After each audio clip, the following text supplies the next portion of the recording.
সবাইকে নমস্কার।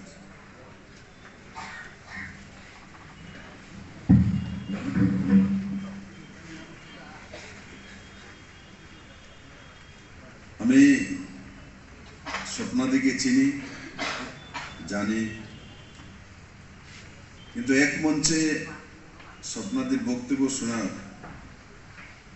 এই প্রথমবার আমার সৌভাগ্য হয়।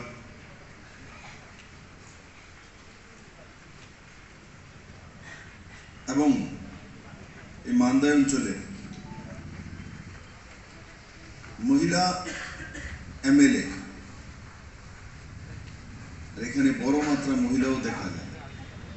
স্বপ্নাদের দেখে নিয়ে বুঝতে গেলে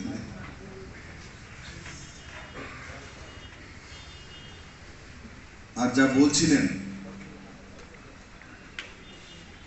আমি শুনছিলাম।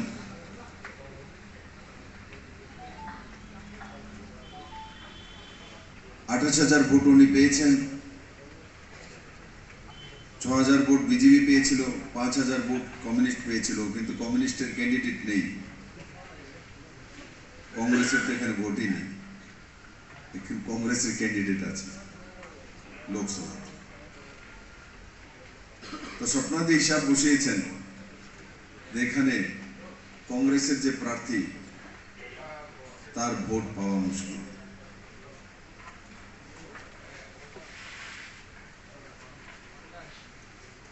আর সিপিএম এর যে 5,000 ভোট এসছে এটাও আমি ভালো করে জানি। তখন এমন একটা মহল বানাতে চাইছিল সিপিএম যে 2023 নির্বাচনে ওরা জিতে যাবে, সেই কারণে হয়তো মানুষ ভোট দিয়েছে। এখন মানুষ জানে টিপ্রা মাথার বিজেপির সরকার, সিপিএম আর কোনোদিন আসবে না।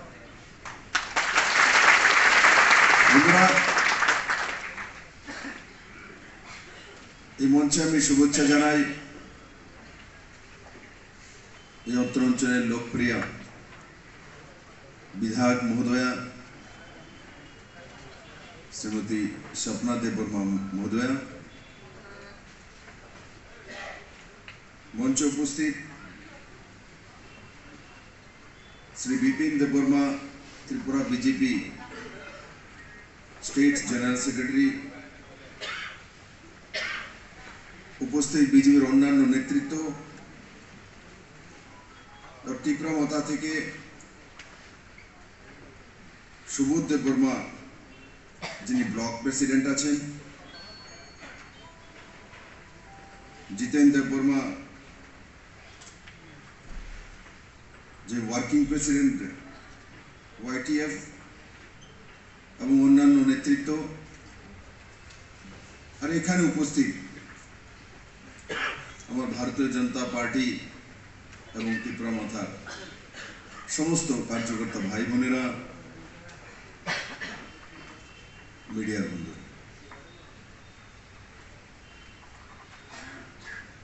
বন্ধুরা, ইলেকশন কিসের হচ্ছে? স্বপ্নাদি বলছিলেন যে হ্যাঁ, প্রতি 5 বছর ইলেকশন হয়। ইলেকশন তো হয়, দেশ তো অনেক প্রধানমন্ত্রী দেখেছে, কিন্তু আমি যে লোকসভার ক্যান্ডিডেট হয়ে পশ্চিম কেন্দ্রে দাঁড়িয়েছি, কাকে প্রধানমন্ত্রী বানানোর জন্য? কাকে বানানো? নরেন্দ্র মোদী। এদিকে এরা বলে না অন্য কাউকে বানাতে হবে। কাকে বানাতে হবে প্রধানমন্ত্রী? কাকে? এই আমার সামনে 4-5 জন দিদি কিচ্ছু বলে না। রাহুল গান্ধীর বানাবো? ব্রুরিয়াং শরণার্থী প্রায় 700 কোটি টাকার প্যাকেজ, 23 বছর পর 13 জায়গায় রেখে স্থায়ী ব্যবস্থা কে করেছে? মোদী। 23 বছর যাবৎ এখানে কমিউনিস্টের সরকার ছিল, কংগ্রেস অপোজিশনে ছিল, কেউ করেছে কেউ করেনি।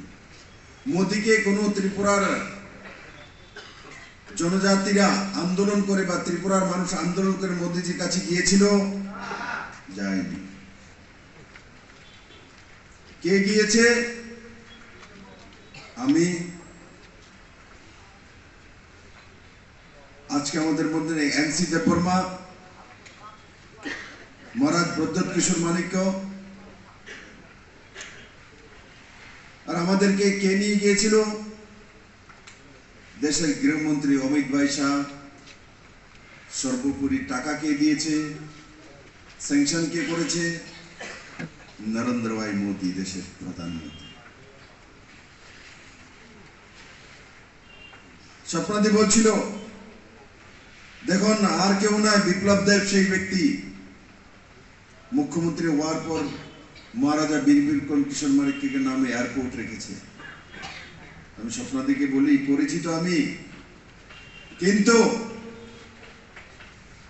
ইউপিএ গভর্নমেন্ট থাকতে, তখন কংগ্রেসের এবং কমিউনিস্টের কেন্দ্রের সরকার ছিল, মনমোহন সিং প্রধানমন্ত্রী ছিলেন, তখন সিদ্ধান্ত হয়ে গিয়েছিল যে কোনো ব্যক্তির নামে আর কোনো এয়ারপোর্ট দেওয়া যাবে না। যেটা আগে হয়ে গেছে, এখন আর কোনো ব্যক্তির নামে এয়ারপোর্টের নামকরণ হবে না। কে বানিয়েছিল? কংগ্রেসের সরকার। কারণ এমবিবি এয়ারপোর্টের নাম হয়ে গেছে, জানলেই হয় না, জানতে হবে কত কঠিন ছিল। এই এমবিবি এয়ারপোর্টের নাম যখন আমরা ত্রিপুরার ক্যাবিনেট থেকে বানিয়ে পাঠিয়ে দিলাম, প্রথম ক্যাবিনেটে সিদ্ধান্ত করেছি যে এয়ারপোর্টের নাম মহারাজা বীরবিক্রম কিশোর মানিক্যকে দেব। দিল্লিতে পাঠানোর পর ক্যাবিনেট সেক্রেটারিতে মুশকিল কি হলো, কারণ কি এয়ারপোর্ট তো সেন্ট্রাল গভর্নমেন্টের, নামকরণ ত্রিপুরা গভর্নমেন্ট প্রপোজ করতে পারে, কিন্তু কেন্দ্র সরকারকে সেটা মেনে নিতে হয়। তখন কি আসলো যে না, ইউপিএ গভর্নমেন্ট থাকার সময়ই সিদ্ধান্ত হয়ে গেছে কোনো ব্যক্তির নামে আর ভারতবর্ষে কোনো এয়ারপোর্ট হবে না। তখন নরেন্দ্র ভাই মোদী ক্যাবিনেট ডেকেছে, সেন্ট্রালের ক্যাবিনেট ডেকে আইন চেঞ্জ করেছে। আইন চেঞ্জ করে স্পেশাল কোটাতে মহারাজা বীরবিক্রম কিশোর মানিক্যের নামে এয়ারপোর্টের নামকরণ করেছে।